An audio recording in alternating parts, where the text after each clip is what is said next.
Passengers are still wary of flying on the Boeing 737 MAX 9 airliners after a panel blew out on an Alaska Airlines plane in the middle of a flight last month, forcing an emergency landing. Fortunately, there were no major injuries, but air safety advocates say this could have been so much worse. As airlines continue to utilize the MAX 9s, what needs to be done to ensure safety? For that, we are joined by Ed Pearson, a former Boeing senior manager and executive director of the Foundation for Aviation Safety, and Mark Lindquist, attorney for passengers who were on that flight who are now suing Alaska Air and Boeing.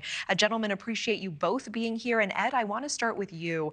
You are a former Boeing manager. You say you will not fly on this plane. You wouldn't recommend it. Why is that? Well, thanks for having me. And the reason I wouldn't fly this plane is, unfortunately, I was in the factory and I watched how it was built. And even though they're tremendous employees in the factory, the pressure that they were under to get airplanes out the door just led to tons of mistakes. And we've seen a lot of issues with the airplane in service, not just the Alaska accident. So those are the reasons that I can't advise anybody to fly that plane right now. For how many years have you noticed these sorts of mistakes? And do you believe that these mistakes could be life-threatening? I definitely think these mistakes can be life-threatening. And for me, I saw these mistakes occurring back in 2017. We started having engines delivered late to the factory, and that led to a cascading effect. And quite honestly, for the last 5 years, we've really seen no improvement or very little improvement at all. They continue to talk about, the number of planes they're going to produce every month. They continue to have employees work ridiculously long hours.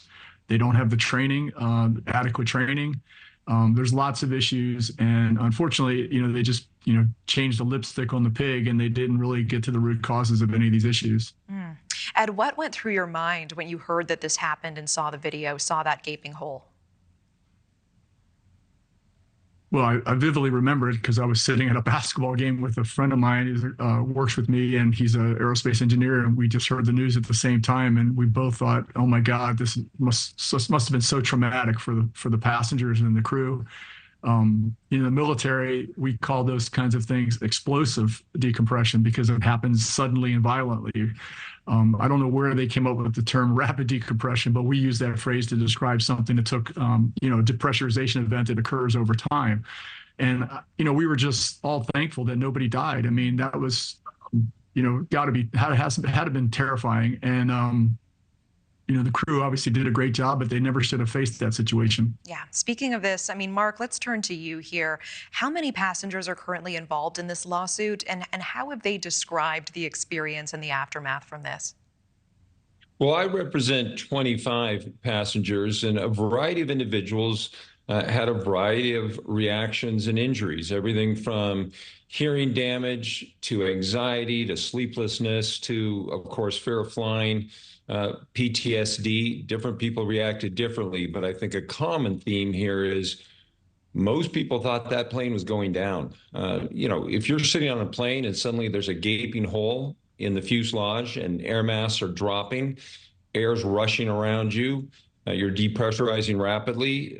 In the movies, that plane is going down, and that's what a lot of my clients and other passengers thought. They thought they might be sending, for example, their last text messages ever. I think it's hard for us to understand just how loud, how violent this was. I know that there were reports of a woman with a little boy, and the shirt was ripped off of his back with the force here. Mark, from the research you've done on this incident, how much worse could this have been? Oh, if this plane was basically a ticking time bomb, if the plane had depressurized at a higher altitude, such as cruising altitude, it would have been catastrophic.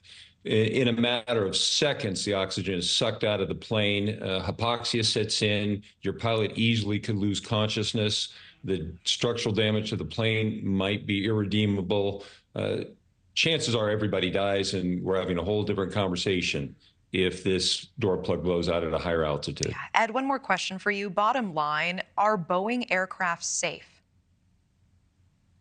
Well, I'm only going to say that I'm familiar with the 737 MAX, and I believe that airplane is definitely not safe. Our foundation is advising people to avoid that plane. That's the 737-8 and 737-9.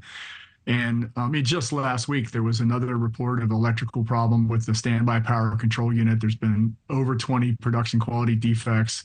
The FAA is clearly failing to provide adequate oversight.